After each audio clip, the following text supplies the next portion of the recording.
घरातल्या दक्षिण दिशेला काही वस्तू ठेवू नयेत. त्यामुळे आपल्याला नुकसान सहन करावं लागतं असं म्हटलं जातं. पण कोणत्या आहेत त्या वस्तू? तसंच त्या दक्षिण दिशेला का ठेवू नये? चला जाणून घेऊया, पण त्याआधी चॅनलला सबस्क्राईब नक्की करा. मानवाप्रमाणे वास्तूलाही 5 ज्ञानेंद्रिय असतात असं म्हणतात. हवा, वातावरण, जल, भूमी आणि वृक्ष यांच्या संतुलनावरच वास्तू शुभ आणि अशुभ ठरत असते. वास्तूमध्ये दरवाजे, खिडक्या, बेडरूम, दिवाणखाना, किचन हे सगळं योग्य दिशांना नसेल तर अनेक अडचणी उत्पन्न होतात असा अनुभव अनेकांना येतो. जेव्हा आपण आपलं घर बांधतो तेव्हा पैशाबरोबरच आपल्या भावना आणि आपली स्वप्न सुद्धा त्याच्याशी जोडली जातात. घर बांधताना ज्या गोष्टींची सर्वात जास्त काळजी घेतली जाते ती म्हणजे घराच्या वास्तुशास्त्राची. जर घरामध्ये वास्तुशास्त्रानुसार काही कमतरता असेल तर केवळ नकारात्मक ऊर्जेला चालना मिळत राहते आणि त्यामुळे घरातील सदस्यांनाही हानी सहन करावी लागते.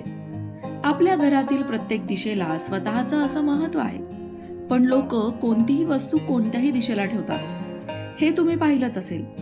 वास्तुशास्त्रानुसार घराच्या दक्षिण दिशेला काही वस्तू ठेवू नयेत किंवा काही गोष्टी करू नयेत असं मानलं जातं. घराच्या दक्षिण दिशेला पितरांचा वास असतो आणि तिथे कोणत्याही चुकीच्या गोष्टी अजिबात ठेवू नयेत. असं केल्यामुळे पितर नाराज होतात आणि पितृदोष होऊ शकतो. त्यामुळे घरातून सुखसमृद्धी निघून जाते आणि जीवनात अनेक समस्यांना तोंड द्यावे लागते अशीही मान्यता आहे. वास्तुशास्त्रानुसार घराच्या दक्षिण दिशेला स्वयंपाकघर कधीही करू नये. असं केल्याने घरात गरिबी येते आणि आर्थिक चणचणही वाचू लागते. पूर्व दिशेला स्वयंपाकघर बनवता येईल. तसंच अनेक लोक दक्षिण दिशेला स्टोर रूम करतात, जे चुकीचं आहे. असं केल्यामुळे घरातील समृद्धी हिरावली जाते.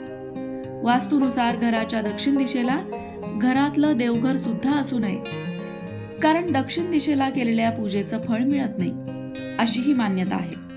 तसंच मागितलेल्या इच्छाही पूर्ण होत नाहीत. म्हणूनच दक्षिण दिशेला शूज आणि चप्पल सुद्धा ठेवू नये. असं केल्यामुळे सुद्धा पितर नाराज होतात. दक्षिण दिशेला जड मशिनरी ठेवणं सुद्धा टाळायला हवं. त्यामुळे घरातील सकारात्मक ऊर्जेचा नाश होतो आणि नकारात्मक ऊर्जा वाढते. घराचा मुख्य दरवाजा दक्षिण दिशेला असणं तर फारच अशुभ मानलं जातं. ही दिशा यमधर्माची दिशा मानली जाते. या दिशेने मुख्य दरवाजा बनवल्यास घरातला मालक कायम दुःखी राहतो. मित्रांनो, वास्तुशास्त्रासंदर्भातल्या तुमच्याही मनात काही शंका असतील, काही प्रश्न असतील तर ते तुम्ही कमेंट बॉक्समध्ये नक्की विचारा. तुमच्या प्रश्नांची उत्तरं शोधण्याचा प्रयत्न आम्ही नक्कीच करू. वास्तुतज्ञांच्या मते घराच्या दक्षिण दिशेला स्नानगृह असणं व्यक्तीसाठी हानिकारक आहे. वास्तुदोषामुळे व्यक्तीच्या प्रगतीत बाधा येते आणि समाजात त्याचं नाव आणि कीर्तीही कमी होते. त्याचा वैयक्तिक आणि व्यावसायिक जीवनावर सुद्धा नकारात्मक परिणाम होऊ शकतो. कधीकधी एखादा आजार अचानक उद्भवतो, व्यक्ती रुग्णालयात दाखल होते किंवा अचानक एखादा छोटासा अपघात होऊ शकतो.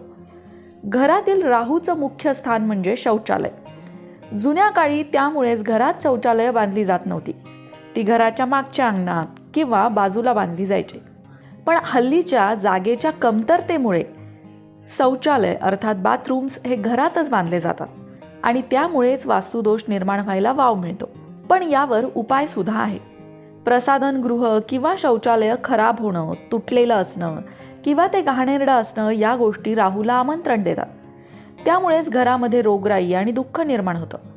वास्तुशास्त्रानुसार चंद्र स्नानगृहात आणि राहू शौचालयात राहतो. चंद्र आणि राहू एकाच ठिकाणी एकत्र आले तर ग्रहण योग तयार होतो. त्यामुळे चंद्र खराब होतो, चंद्र भ्रष्ट होतो आणि अनेक प्रकारचे दोष उत्पन्न होतात. चंद्र हा मनाचा आणि जलाचा कारक आहे, तर राहू हा मेंदू भ्रमिष्ट करणाऱ्या विषासारखा मानला जातो. या मिश्रणामुळे पाणी विष बनतं आणि त्याचा प्रभाव प्रथम व्यक्तीच्या मनावर आणि दुसरा त्याच्या शरीरावर होतो. आणि यासाठीच काही उपाय आता आपण बघूया. सगळ्यात महत्त्वाचं, बाथरूम स्वच्छ, कोरडं आणि सुंदर ठेवा. त्यात सुगंधी वातावरण असेल तर राहूचा दोष कमी होतो. त्यासाठी तुम्ही टॉयलेटच्या कुठल्याही कोपऱ्यात कापुराची वडी ठेवा किंवा काचेच्या एका भांड्यामध्ये मीठ टाका आणि ते भांडं सुद्धा बाथरूमच्या एका कोपऱ्यामध्ये ठेवा.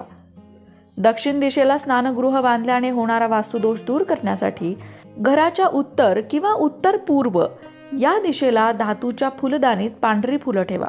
तसं तर घराच्या दक्षिणेला बाथरूम असेल तर त्याची दिशा बदलणंच उत्तम आहे. पण हे करणं शक्य नसेल तर दुसरा उपाय म्हणजे बाथरूमला हलक्या रंगाने रंगवणं. लाल, केशरी, गुलाबी आणि जांभळ्या रंगाच्या हलक्या छटांना प्राधान्य दिलं पाहिजे. तटस्थ रंगांचा देखील सल्ला दिला जातो. दक्षिणाभिमुख बाथरूम असेल तर वास्तुदोषाचा प्रभाव कमी करण्यासाठी टॉयलेटचा दरवाजा बंद ठेवा आणि बाथरूम स्वच्छ ठेवा.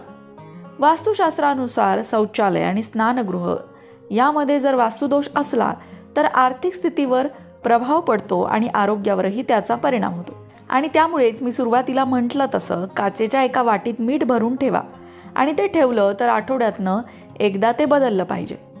शौचालयाच्या भिंतींवर पिरॅमिड सुद्धा तुम्ही लावू शकता. हे सुद्धा वास्तुदोष दूर करतं. त्याचबरोबर जर तुमचं बाथरूम दक्षिण दिशेला असेल तर एक लाल रंगाचा प्रकाश टाकणारा बल्ब तुम्ही त्या बाथरूममध्ये 24 तास सतत चालू ठेवा.